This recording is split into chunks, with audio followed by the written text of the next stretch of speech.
Oi, pessoal, sejam bem-vindos ao SmartCast, um produto de comunicação da Escola Superior da Magistratura Tocantinense. Eu sou a Franciele e no episódio de hoje nós vamos bater um papo em parceria com o Centro de Saúde do TJ, que é um tema muitíssimo importante para a saúde pública, o Dia Mundial e Nacional de Prevenção do AVC, que é celebrado no dia 29 de outubro. Esse ano, a data ela ganhou ainda mais importância após ser sancionada por lei em junho, com o objetivo de estimular a pesquisa e o desenvolvimento científico voltados para a prevenção e tratamento do AVC. Para nos ajudar a entender melhor o assunto, temos a honra de contar com a presença da doutora Elane, que é cardiologista e chefe do Centro de Saúde do Tribunal de Justiça do Tocantins. Ela vai compartilhar um pouquinho com a gente seu conhecimento e esclarecer as principais dúvidas relacionadas ao AVC. E aí, para a gente começar, muito bem-vinda, doutora Elane. Muito obrigada, é um prazer compartilhar informação, e saúde para todo o judiciário tocantinense. Para a gente começar, segundo o Ministério de Saúde, as doenças cerebrovasculares, como o AVC, são a segunda maior causa de óbitos no mundo. Qual é a relação entre a saúde cardiovascular e a prevenção do AVC? Então, o AVC, o AVC ele tem duas formas de manifestação. O AVC hemorrágico, que é quando sangra, e o AVC isquêmico, que é quando entope uma artéria, uma das artérias que irrigam a parte cerebral. E aí, você prevenir, como que faz para prevenir o AVC? Está muito interligado com a saúde cardíaca como um todo. E as doenças cardiovasculares realmente são uma das principais causas de mortalidade no mundo. E o AVC é a principal causa de incapacidade na pessoa. Porque se não tratado no tempo correto, na forma correta, pode levar a uma incapacidade. Qual a importância de conscientizar a população sobre as formas de prevenção do AVC, especialmente no Dia Mundial de Prevenção do AVC?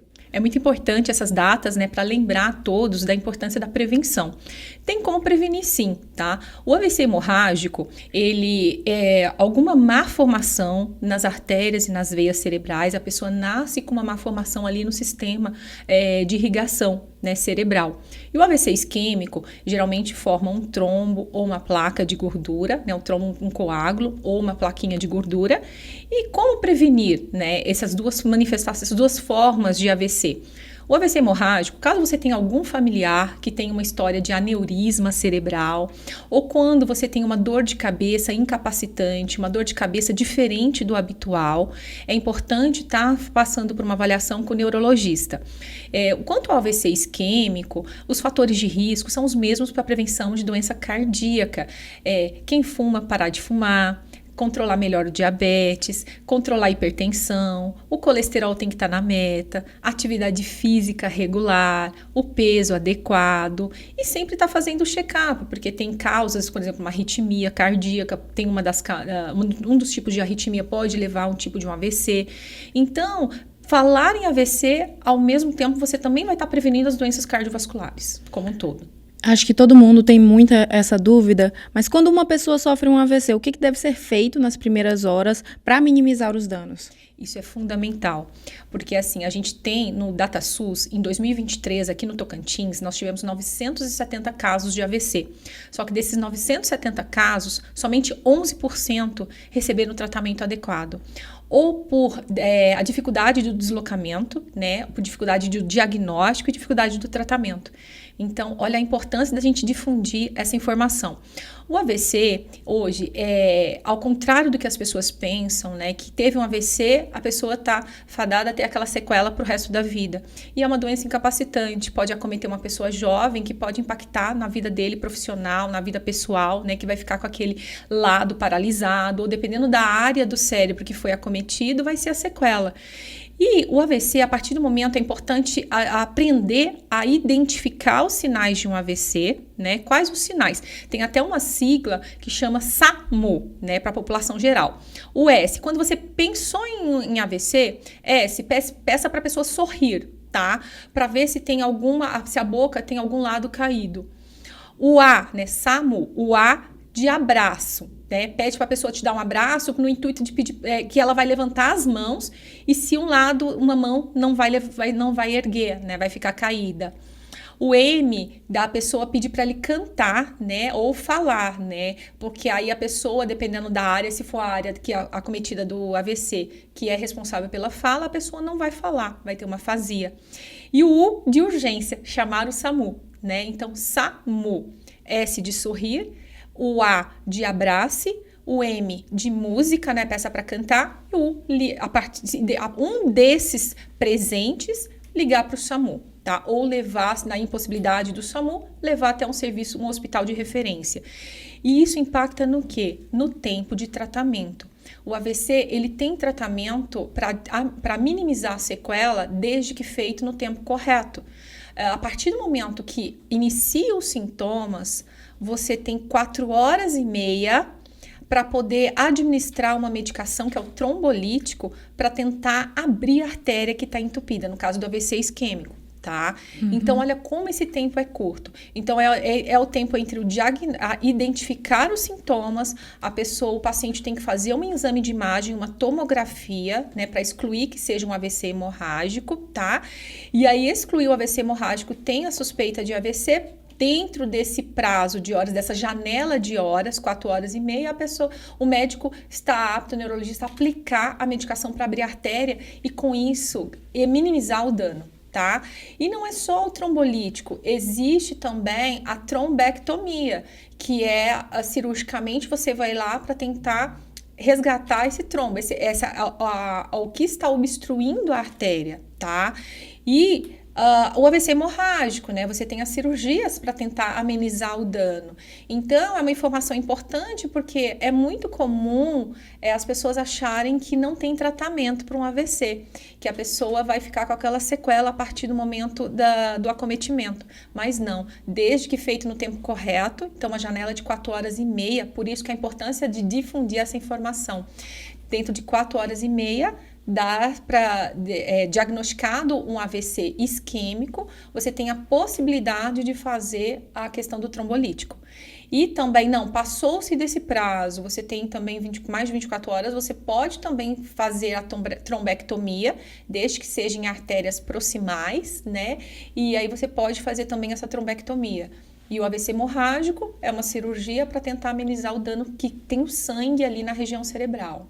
A doutora trouxe essa informação do SAMU, importantíssima, achei muito fácil e didática para as pessoas ficarem cientes quando e se acontecer uma situação.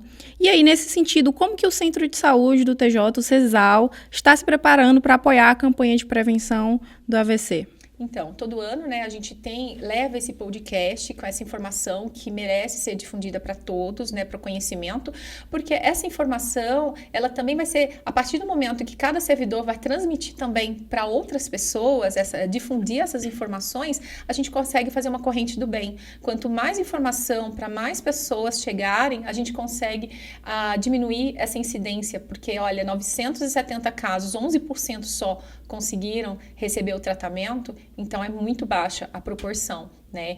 E aqui no Tocantins, tanto no SUS quanto no particular, né, no privado, as redes estão preparadas, aptas para fazer esse tratamento.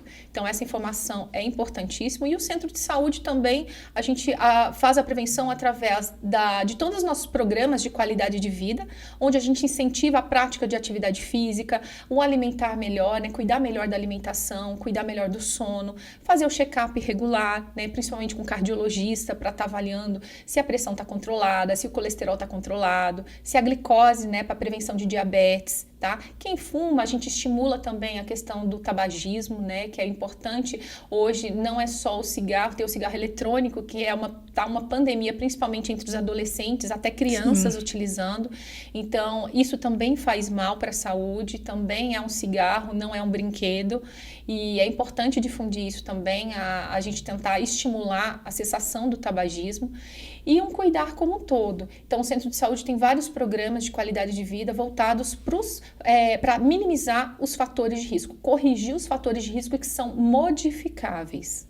A doutora comentou sobre os dois tipos de AVC, o isquêmico e o hemorrágico. Falou um pouquinho sobre as causas e os sintomas, mas eu queria para a gente ressaltar, para quem está assistindo a gente, quais são as principais diferenças de causas e sintomas entre um e outro. Certo. O AVC hemorrágico é alguma malformação, então vai ser uma malformação na artéria e na veia, ou um aneurisma, tá? Então, vai romper a artéria. Ou rompeu a artéria, vai sangue. Então, lá na região do cérebro, na área acometida, vai derramar sangue. Então, aquela área afetada, que seria responsável por alguma função, por exemplo, o cérebro é dividido em partes. Tem uma parte que é responsável pela fala, uma parte responsável pela parte motora, outra parte responsável pelo equilíbrio. Dependendo da área acometida, vão ser os sintomas, tá? A manifestação.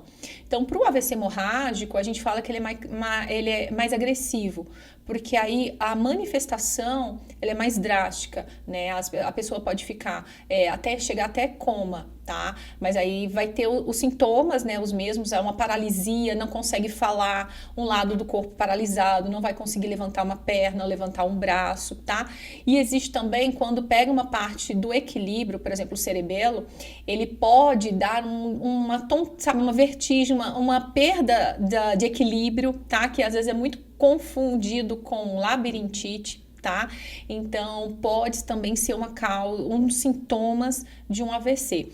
O isquêmico, tá? É quando entope a artéria. Então, uma das artérias que irrigam a parte cerebral, ela vai sofrer um entupimento. Seja por coágulo, seja por plaquinha de gordura, tá? E aí, dependendo da área que essa artéria, dependendo da artéria que foi entupida, né, que foi acometida, serão os sintomas, tá? Mas basicamente, perda da fala, a boca caída, tá, de um lado, perda de força, né, geralmente de um lado, tá, que a gente chama de hemiplegia, vai ser do braço e da perna, ou só da perna, tá, perda de equilíbrio, tá, dificuldade de fala, dificuldade de deglutir, tá, são sintomas, sim, de um AVC. E suspeitou, emergência, tá? Por conta do que a gente falou da janela de tratamento, de 4 horas e meia para um AVC isquêmico. E lembrar do SAMU, sorrir. Lembrar do SAMU. Sorrir, abrace, música e urgência, sim, tá? Que aí é importante chegar até um hospital de referência, porque primeiramente, para fazer o tratamento, tem que fazer uma tomografia, um exame de imagem. E um alerta que a tomografia inicial, quando você chega no hospital, você vai fazer uma tomografia. O nosso objetivo com aquela tomografia, além de diagnosticar o AVC, mas é também excluir um AVC hemorrágico, para a possibilidade de janela terapêutica para o AVC isquêmico. Então, uma tomografia normal, naquele início, não exclui um AVC isquêmico, exclui um AVC hemorrágico, tá? Que aí possibilita, na suspeita com os sintomas, fazer o tratamento do trombolítico. Um AVC isquêmico também ele pode se transformar num hemorrágico, tá? Aí é uma complicação de um AVC isquêmico. E aí, para a gente encerrar, eu queria saber se a senhora quer deixar algum recado para os servidores, magistrados e estagiários do Poder Judiciário em relação aos cuidados que eles devem ou os benefícios e as atividades que o CESAL promove para os magistrados, servidores e colaboradores. Então, um recado, um alerta para todos se cuidarem, pararem um minuto e cuidar da saúde como um todo. Refletir, como que está a sua alimentação? Está fazendo atividade física? O porquê não está fazendo atividade física? Já fez check-up esse ano? Já cuidou? Verificou como é que está o colesterol? O colesterol não dá sintoma nenhum. A gente só sabe se fizer o exame. Como é que está teu peso? Como é que está teu sono? Como é que está a ingesta de bebida alcoólica? Tem algum antecedente familiar? Então, você prevenir, né, esses fatores de risco que são modificáveis, a gente consegue fazer a prevenção de você ter uma doença tão catastrófica, né, que leva a uma incapacidade crônica e muito ruim, porque dependendo da idade pode impactar na saúde como um todo, na profissão, na família, porque vai depender de cuidadores, dependendo da sequela. Então, mais importante é a gente prevenir antes que acometa a doença. E aí fica a dica. Por hoje é só, pessoal. Eu queria agradecer especialmente a presença da doutora Elaine. O podcast de hoje está sendo feito em parceria com o Centro de Saúde do TJ, justamente para trazer essas informações essenciais para vocês. Espero que todos que estejam acompanhando continuem cuidando da sua saúde e a gente se vê no próximo SmartCast.